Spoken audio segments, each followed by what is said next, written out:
միանգամից բարձրացնում են աշխատավարձերը, դատախազինը, քննիչինը, դատավորներինը, իսկ այ ուսուցչի համար մի հատ խայտարակ ատեստացիոն համակարգ են ստեղծել,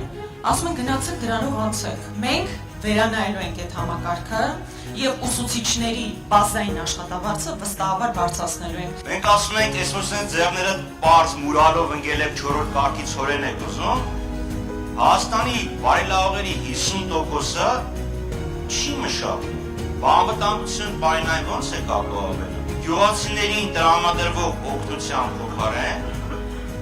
օգնության հիմնական շահառուները խոշոր ագրոբիզնեսի տերերն են։ Հայաստանի Հանրապետությունում գյուղատնտեսությամբ զբաղվող մեր գյուղացիներին մինչև 15 միլիոն դրամ վարկերի տոկոսները սուբսիդավորի պետությունը, որը խթան կհանդիսանա գյուղատնտեսության վերականգնման եւ զարգացման համար։ Մենք երիտասարդներին պետք է հնարավորություն տանք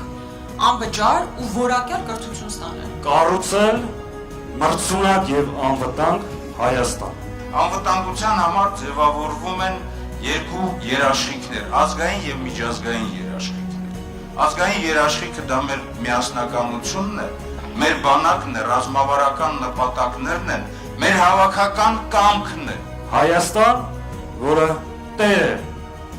իր ինքնիշխանությանը եւ տարածքային ամբողջականությանը։ Հայաստան,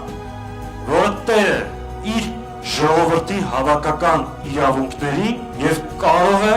ապահովել իր քաղաքացիների անվտանգությունը։ Գերիների հարցը կարող է լուծվել մի պարագայում։ Եթե Ադրբեջանի վրա գործադրվի համապատասխան ճնշումը, պետությունը պիտի զբաղվի այդ հարցով։ Դա բանակցությունների առաջնային կետ պիտի լինի։ Հայաստան, որի արտաքին քաղաքականությունը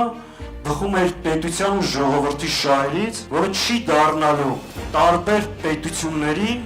ազդեցությունները չափելու կամ բախվելու մի միջավայր։ Բանակցողը պիտի փոխվի։ Ով կարա բանակցի, ով կարա այս դժվար վիճակում, այս դժվար բանակցային դիրքերից գոնե շահերը պաշտպանի։ Հայաստան, որտեղ հայ առաքելական եկեղեցին անձեռնամխելի է բացարձակ արժեք։ Բոլոր մարդիկ, ովքեր 8 տարիներին ապօրինի հետապնդվել են, պիտի բնականաբար այդ հետապնդումները դադարեն, իհարկե մենք նաև քննարկենք ընդհանրապես փոխհատուցումների հարց։ Հայաստանում ըլնելու համերաշխություն, Հայաստանում ըլնելու համախմբվածություն, Հայաստանը ոտեյականգնելու ամեն ընտանիք, ամեն մարդ ոտեյականգնելու հատկապես պետքա մեր երեխաների համար, ձեր երեխաների համար, այսօրվա